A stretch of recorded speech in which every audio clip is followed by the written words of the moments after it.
I'm going to start the class now. This is a question and answer meditation class. This is my favorite class always because I like hearing what's going on in everyone else's experience and lives and talking about something for just like a short amount of time rather than trying to spread it out to like a 40-minute talk about one thing. It's way easier. So as always, the disclaimer that I give is this is not the one answer.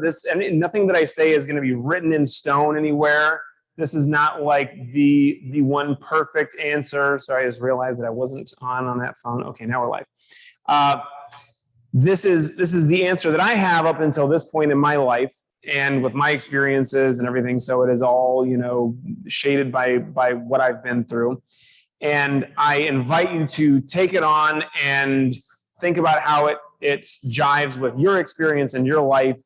And everything that I say and everything that martial arts is and everything that any teacher will ever say, or the wisest people, the most incredibly enlightened individuals, anything that anybody says that is a teaching is a finger pointing to the moon.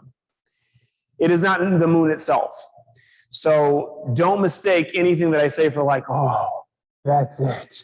No, it's just pointing you in the direction. And if you start going that way and you realize, wait, that's not what I want at all. Okay, then turn around and go someplace else. But it's like what Bruce Lee said in the beginning of Crouching Tiger. Nope, he was not in that.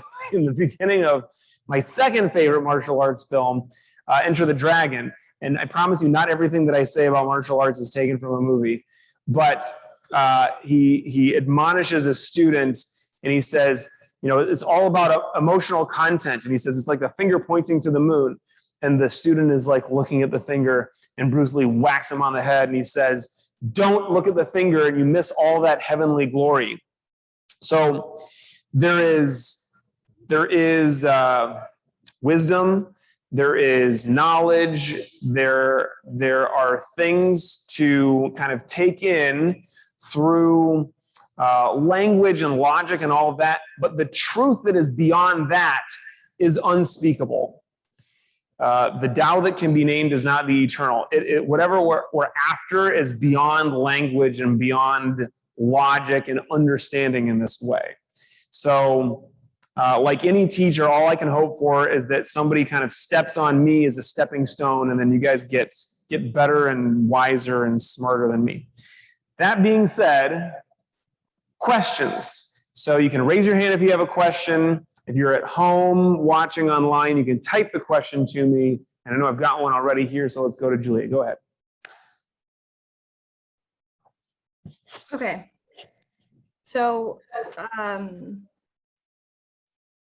trying to compose how I'm going to ask the question itself. But I know Sifu Brown's story, and I think it's an important narrative. But I also recognize that it feels like a kind of unique narrative, and it's challenging. Sifu Brown is my kung fu teacher who had a very unique and interesting kind of early martial arts life and career. Go ahead.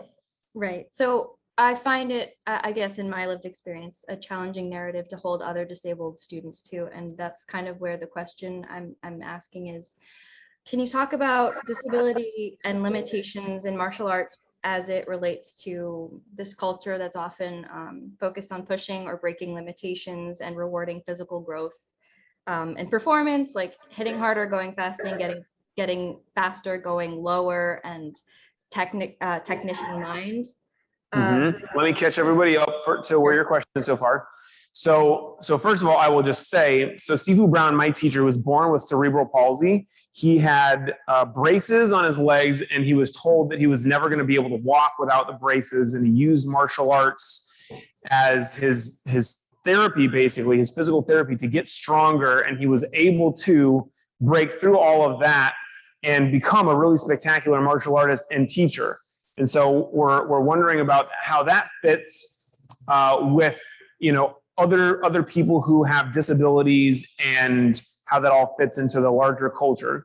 Continue with your question. Go ahead. And I'm not picking this out I'm just, you mentioned in the previous class about running every day until it just becomes natural in your body. And that's just like how it is. And as somebody who's trained the same thing every single day, I find it that as somebody living in a disabled body, there's not like a point where I reach an everyday, like where it just is every day. I hope that it lives in my body in some way, but some days it's just like I might as well stay in bed all day. Yeah, some days it's there, some days it's not there. Got it. I guess the question is basically, how do limitations and pushing boundaries, how does that work in martial arts, and what does that look like when you don't have an able body? Because things like pushing limitations in class, holding the plank for longer, throwing the kick higher, harder, faster. How do you show, other than feeling it in yourself, how do you show the mental sharpness of will and determination if pushing boundaries for you can look very, very lazy to others?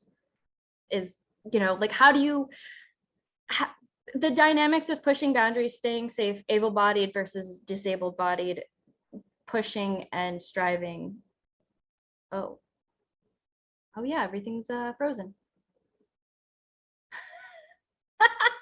I was there with you with that question.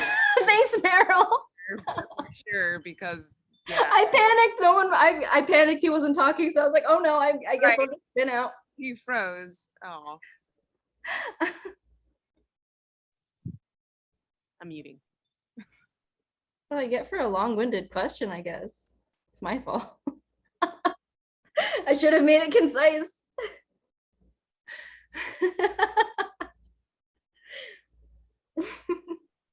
That was perfect. He's like muted again. It's the question. It's too early. God was like, nope. No, we don't want to talk about disabled students. No. But that's the answer. Ground, fist, pavement, go. Just destroyed. I'm sorry for ruining this evening. Well, it's not you, it's Sifu's internet, so. I really thought it was me. Oh, it's just us. All right, well, Juliet, now that you've asked this question, how about you ponder on the answer? All right, so we're back, and now I'm going to answer it. You guys can hear me at home, right? Great. So Julia, I don't think that I heard everything, but I think I heard enough for me to go off of, and I should start talking because we're halfway through class now.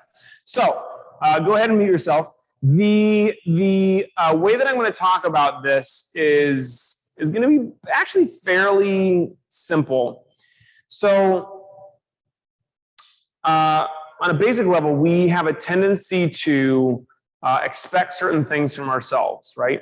And I expect certain things from students, but very often what you think I expect from you and what you think other people expect from you might not be what they actually expect from you and might not be fair for you.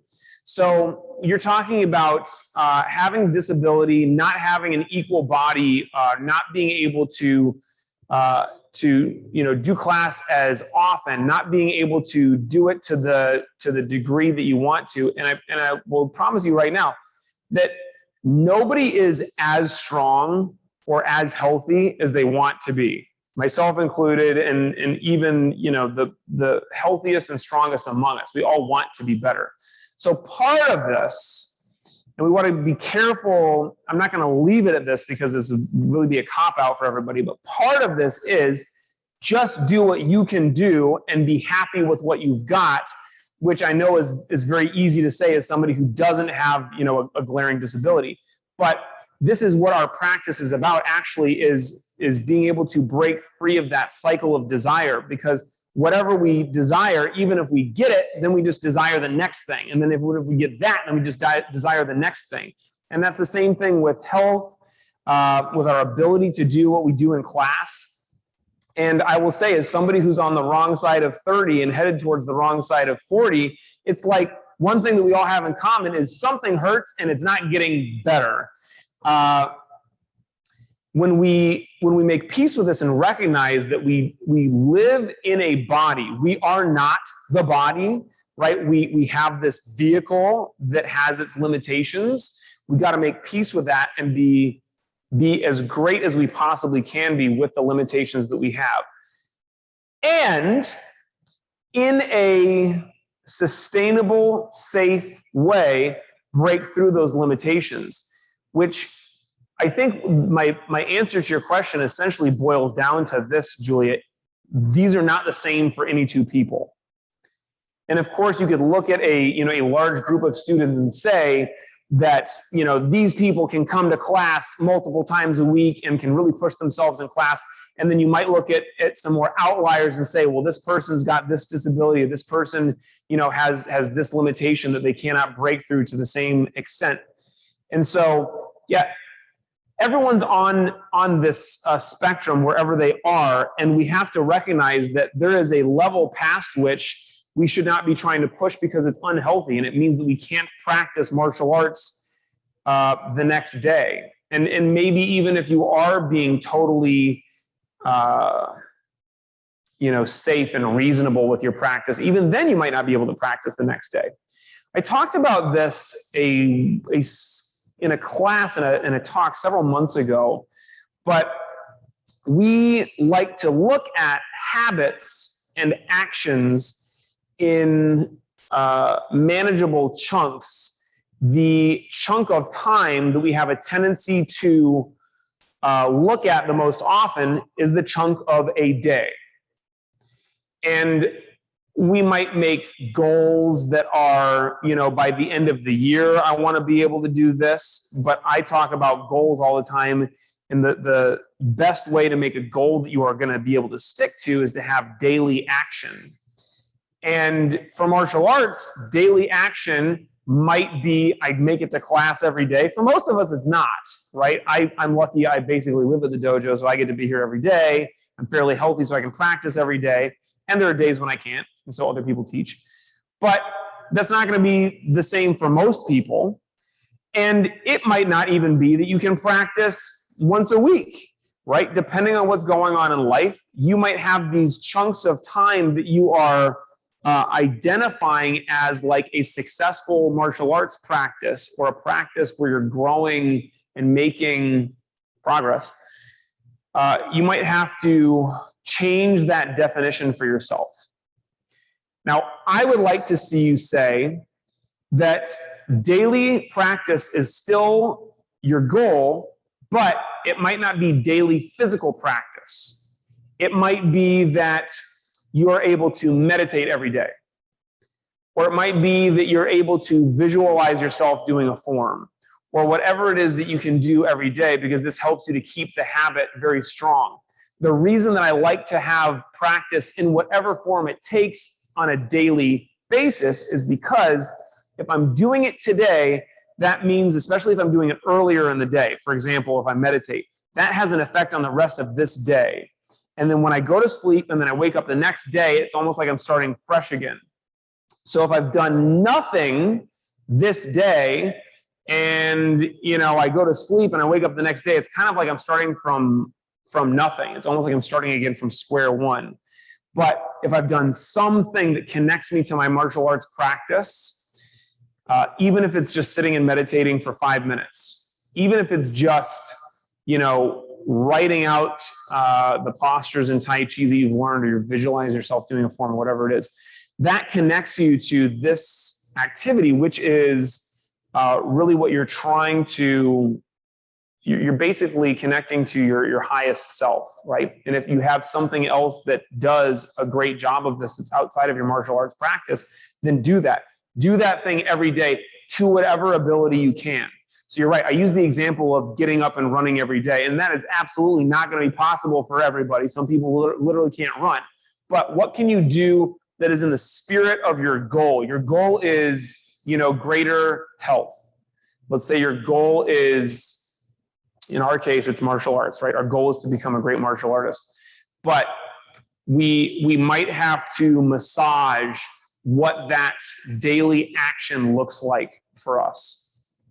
And, you might hear Sifu Brown's story, or you might hear a story from somebody else who was born with a real physical or mental issue, or both, and has been able to break through those limitations and achieve incredible things. And you might see that as an amazing inspiration.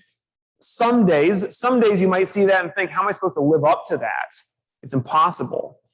And, you know, depending on the story and depending on who you are, there is no right way to take those things. So if you can be inspired by the story of Sifu Brown or by somebody else, wonderful. But try to recognize if you are turning it into something that it's not, which is like, this is something that I have to be able to achieve, or this is something that, like, I've got to compare myself to this, even if it's just comparing the amount of effort that you can put in any given day to the amount of effort that somebody else has done. It's all a function of the reality of your life and the reality of the vehicle that you have, the physical vehicle of your body, the vehicle of your mind. And some of us, you know, have a little bit of a lemon, right? We were not born with the same kind of level of physical skill or, you know, mental wherewithal. And it is very difficult to see how we kind of stack up against somebody else and not feel like, like this sucks. What am I supposed to do with this? So one of the things that is super important for us is to recognize when we get into that kind of cycle of thinking and try to just let go of it, and to be able to recognize and be super grateful for what we do have, which is, you know, you are, not to just make this a light kind of conversation, but you are alive. You do have the ability to come to class when you can, and you do have things that are an incredible gift. So we have a tendency to see what we're looking for, and I don't think of you as a particularly negative person, but we do have a tendency to get in these cycles, right? And if you are looking for evidence that life sucks, that's all you're going to see. If you're looking for evidence that life is amazing, that's what you're going to see. And you fluctuate, right? A good day is like, I'm seeing all the stuff that's great. But guess what? Crappy stuff is still happening. You're just not seeing it. When you're down here, it's like you're seeing all the stuff that is not great, but wonderful stuff is happening. You're just not seeing it. So part of, not the whole thing, but part of our job here is to be able to recognize that and recognize this too shall pass. Although you might be in a body that you're not going to get a new body. You might really not make a lot of progress and improvement on that. But if nothing else, this kind of state that you're in, or this kind of way that you attach to the limitations in a way that feels very limiting, this too shall pass. So I know that was a lot of different stuff that I just laid out there for you, but your question had a lot of different stuff in it too. And I didn't even hear half of it, I feel like. So that's my answer for you today. Ask me again in 10 years and I'll give you a different answer. Other question? Yes, Tim. I'm curious about your thoughts on meditation, like kind of high stake events like I have a job interview coming up. Before I go to an interview, you know, I try to meditate and calm myself down, kind of like not be so rigid going into it. And, so I'm curious on like how you think of like using meditation as a way to like prepare yourself for high stakes events right before, or you know, as a good practice. This is a wonderful question. So you're only going to hear me say amazing things about meditation, but I will talk about the times that, in my experience, that I found it to be more and less useful. You've got something that's a high stakes event. It's coming up. You know, you've got a test in martial arts. You've got a job interview. You've got, you know, you're going to ask somebody to pop the question, whatever it is. And it's like, I want to be in my best possible peak state for this. What is the role that meditation plays here. And there are lots of things to consider. You know, your physical well-being is going to have a huge impact on anything that you do. So how much you're sleeping and when you're eating, what you're eating, and all of that. But when we talk about meditation, I'm going to use the meditation part of a more advanced test in the dojo as an example, but it's very self-serving because obviously meditation will make you better at meditation. And so there's a part of the more advanced test, green and above, where you have to actually meditate and sit still for part of the test. If you aren't meditating on a regular basis and then it's time for the test and it's like you're a month away and you're thinking, wait a minute, I got to be able to sit still and meditate for an hour without moving. I better really start working on this. And you're going from, I don't meditate at all, to I'm going to be able to do this incredible thing. It's a very, very difficult thing to try to build up in a very short amount of time. It's super obvious when I use that example, but if you've been meditating regularly as you are supposed to be doing as part of your practice, then several years into it, when it's time to take a Green Sash test, you'll be able to do it with a fair amount of success. And some people do fail that part of the test, but very few people do because of the habits that they've been building and the mental strength and discipline that they've been building. But I'm bringing this up because it's kind of the same, at least the general thrust of my answer is going to be the same idea here. You got a big something happening today, tomorrow, a week from now.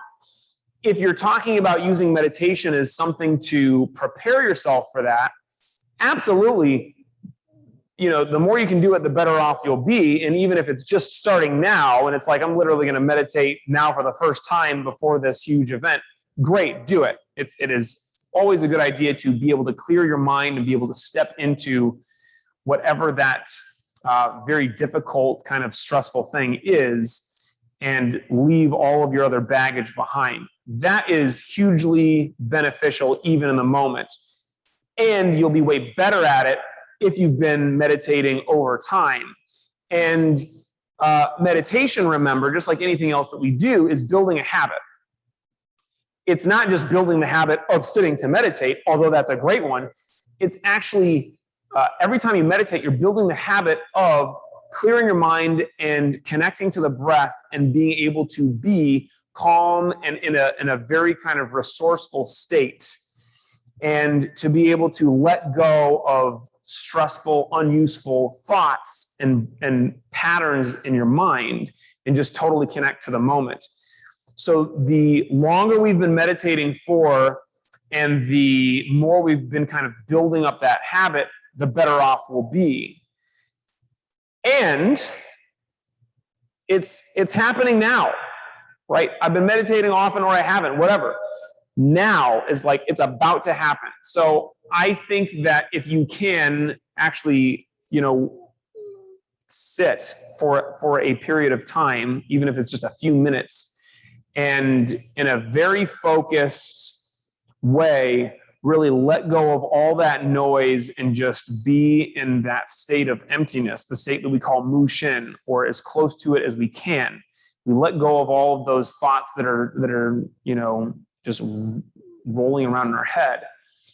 Then from that state, we're able to take in whatever is necessary, right? So you're walking into a job interview, meditate for weeks or months or years before that. You're going to be better off just all day long, but also in the moment, your meditation that you do right before it will be better because of that. But no matter how long you've been practicing, sit and get yourself to that place of emptiness, because this is all kind of related to the question of the week, the idea of finesse. If you're trying to force your way through any situation in life, it's going to not usually work as well as if you are completely connected to the moment and you're able to let the best kind of response flow through you. So if you are in a much more relaxed state, in the interview, for example, and they're asking you a question and you don't know the perfect answer for it, that's fine. But you're able to respond in a way that really shows kind of what you're made of. And you're able to represent yourself in the best possible way.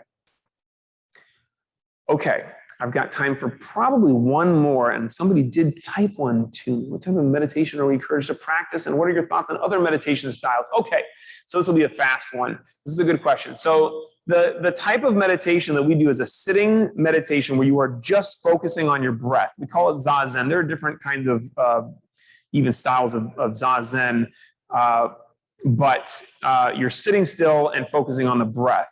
Some styles teach you to just be aware of the thoughts and not be attached to them. Some styles of meditation teach you to visualize, whether you're visualizing, a shape, or you're visualizing your breath or energy flow in your body or whatever it is. These are all great, and they all have the same basic idea of focusing on one thing to let go of the extra noise and be totally present.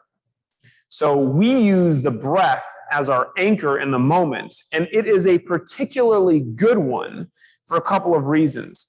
One, when you focus on the breath, it will naturally start to slow down. And this is useful in meditation because we want our mind to have fewer thoughts and less noise. So when we attach to something that slows down, our mind gets less noise, it gets slower in a good way. Less, bouncing off the walls, thoughts rattling around in your skull. It is just like a calm kind of centered state. And anything that you can use that will help you to focus your mind one-pointedly like that is great. In this practice, we focus on the breath also because it attaches very well to our physical practice. In Tai Chi and in Kung Fu, the breath is hugely important. And as I was saying before, this is a habit. Every time we sit to meditate, we're actually building the habit of our mind letting go of extraneous thoughts and stress and focusing back on the breath. And if we are going throughout our day and encountering stress, that means that you are a human being. Congratulations, that's supposed to happen. If you're not encountering any stress during your day, you're not living a normal human life. But because you're encountering stress, that does not mean that you have to live in a stressful state. It means that you have to let it destroy your mental state.